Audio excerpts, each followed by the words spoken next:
Hare Krishna, Sanjay here, and have you ever met someone who never disturbs anyone, who is never disturbed by anyone, who carries joy and sorrow with the same quiet grace? Today, Krishna tells us that is exactly who he loves the most. Chapter 12, Part 3, Qualities of the Beloved Devotee, Scenes 12:15 to 12:20. Let's step in together. Introduction, the fragrance of a divine life. Scene, the dialogue has slowed into stillness. The battlefield, once roaring with tension, feels suspended between heaven and earth. Arjuna no longer questions, he listens, open and receptive. Krishna's voice has softened too. The Lord, having taught knowledge, action, meditation, and surrender, now speaks of transformation, what happens when these teachings truly take root in a human heart. Then, Krishna describes the laksanas, the visible qualities of his most beloved devotees. These are not external signs like dress, ritual, or title. They are inner qualities that reveal spiritual maturity, fearlessness, harmlessness, contentment, humility, and love for all beings. He paints not an image of perfection, but of peace, a person so anchored in the divine that neither insult nor praise, pleasure nor pain, success nor failure can shake them. This is the living embodiment of yoga, not withdrawal from life, but total harmony with it. Krishna reveals that devotion is not an emotion, but a state of consciousness. When love for the divine matures, it overflows as compassion for all creation. A true devotee becomes a shelter to others, calm amidst chaos, light amidst confusion, love amidst division. Arjuna, once restless and unsure, feels the truth of this. He begins to realize that the ideal devotee is not far away. It is the destiny within every sincere seeker. Now, for us today, these verses define what spiritual maturity looks like in daily life. In a world noisy with performance and divided by opinion, true spirituality shines quietly through character. A real devotee doesn't seek recognition or applause. Their peace is silent but contagious. They live with patience instead of anger, understanding instead of judgment, and steadiness instead of reaction. Krishna's teaching is timeless. Enlightenment is not escape, it's emotional evolution. The proof of devotion is not what you worship, but how you behave when challenged. Each verse that follows is an invitation to cultivate these divine traits slowly, sincerely, through awareness and surrender. Focus. Real devotion is not in rituals, but in radiance, compassion, calmness, humility, and love. When you live these, God recognizes Himself in you. Scene 12:15, Unshaken by the World. Scene, he who neither rejoices nor hates, neither grieves nor desires, who renounces good and evil, and is full of devotion, such a devotee is dear to me. Then, Krishna begins this list with a portrait of perfect balance.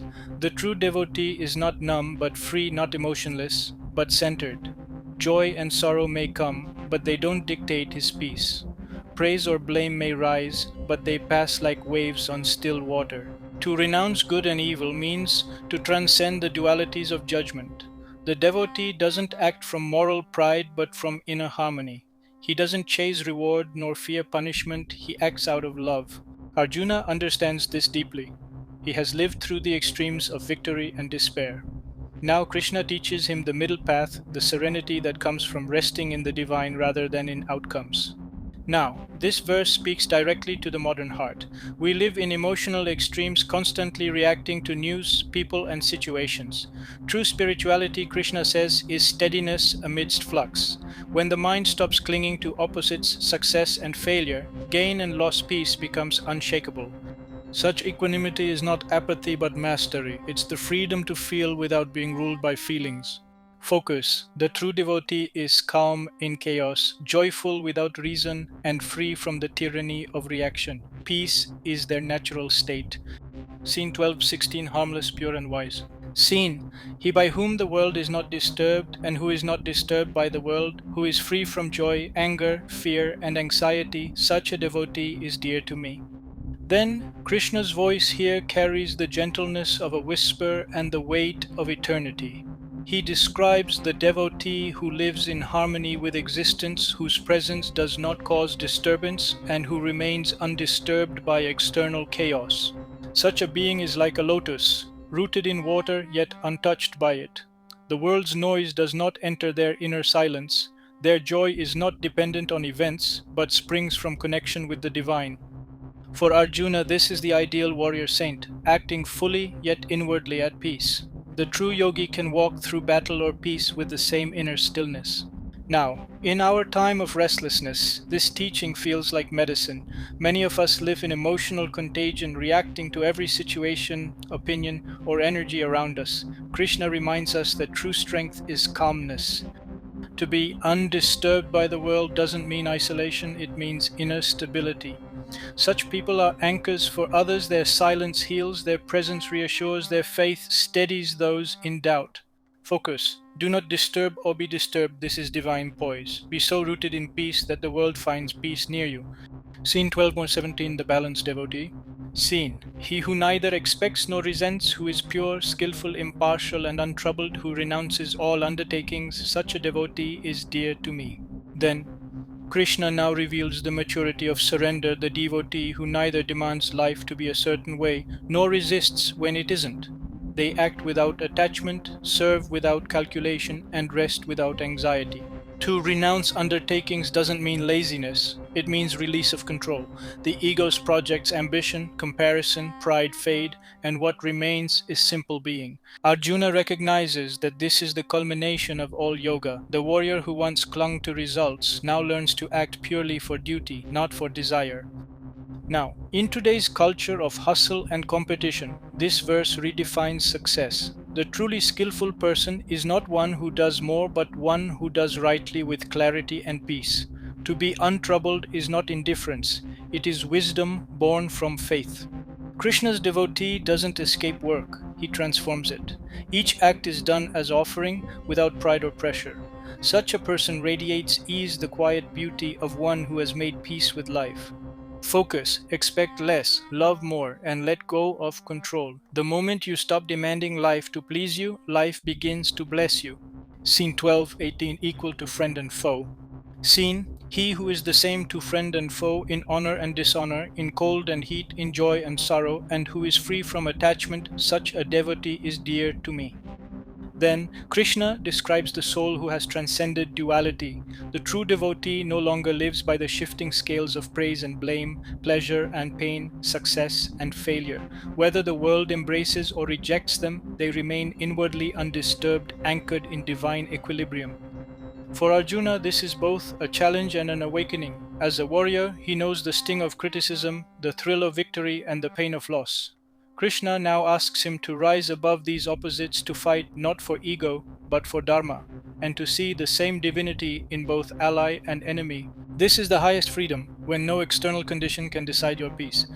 Now, in modern life, we live pulled by dualities, chasing approval, fearing rejection, seeking comfort, avoiding discomfort. Yet these opposites are two sides of the same illusion, dependency.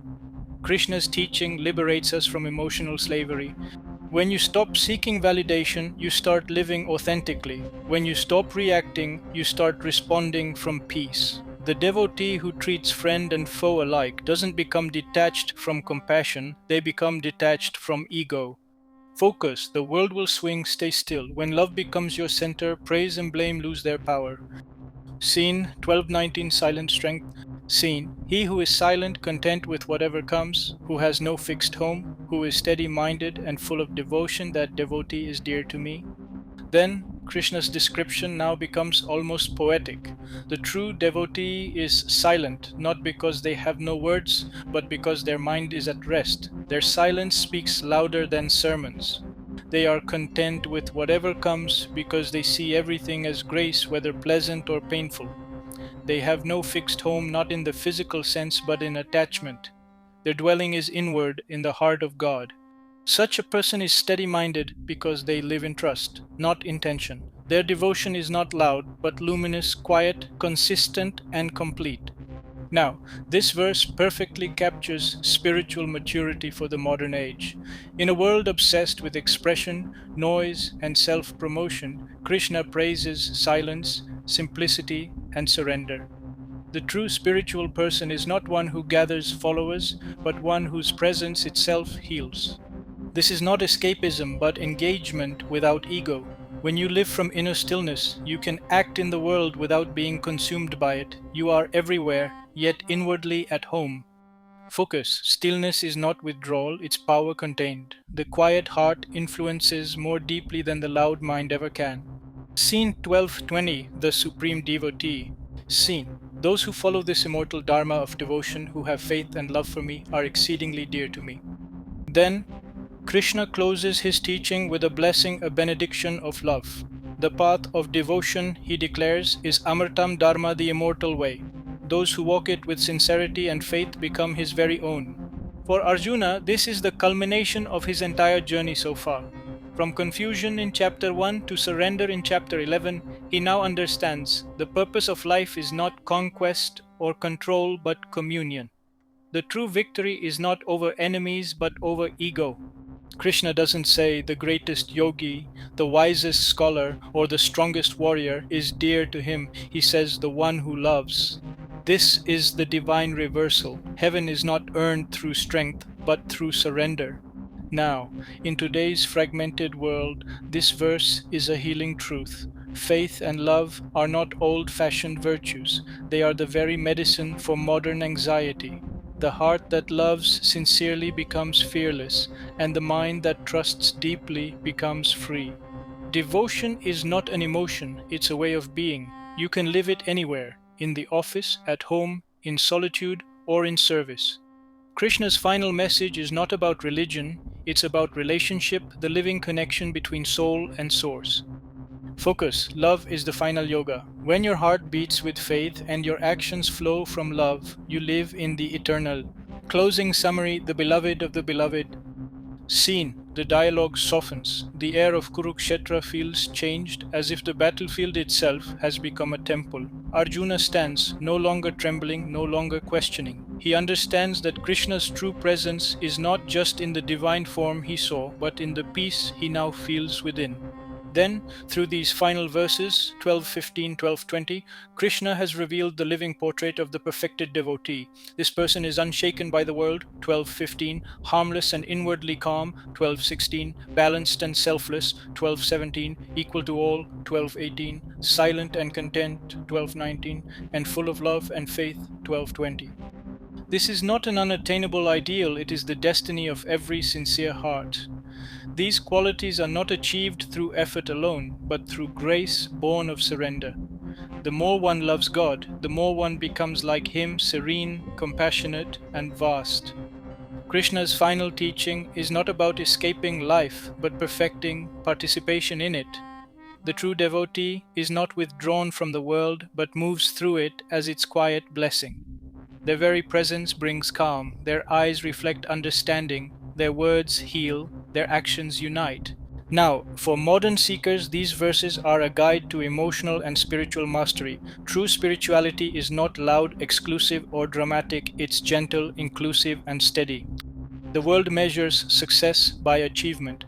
Krishna measures it by equanimity. The world seeks recognition. Krishna treasures humility. The world wants to impress. The devotee wants to serve. In every generation, such souls exist: mothers raising children with love, teachers guiding without ego, healers working quietly, seekers praying sincerely. These are the modern embodiments of Krishna's beloved devotees. They don't wear crowns or robes, they wear peace, and wherever they stand, the divine is present. Focus. The mark of the true devotee is not outer display but inner grace. When the heart becomes calm, loving, and fearless, God dwells there, and through such a heart, the world remembers its own divinity. Sit with what you have seen today. These are not qualities of a perfect being, they are qualities of a peaceful one. And peace, Krishna reminds us, is always within reach. Until our next scene, Hare Krishna.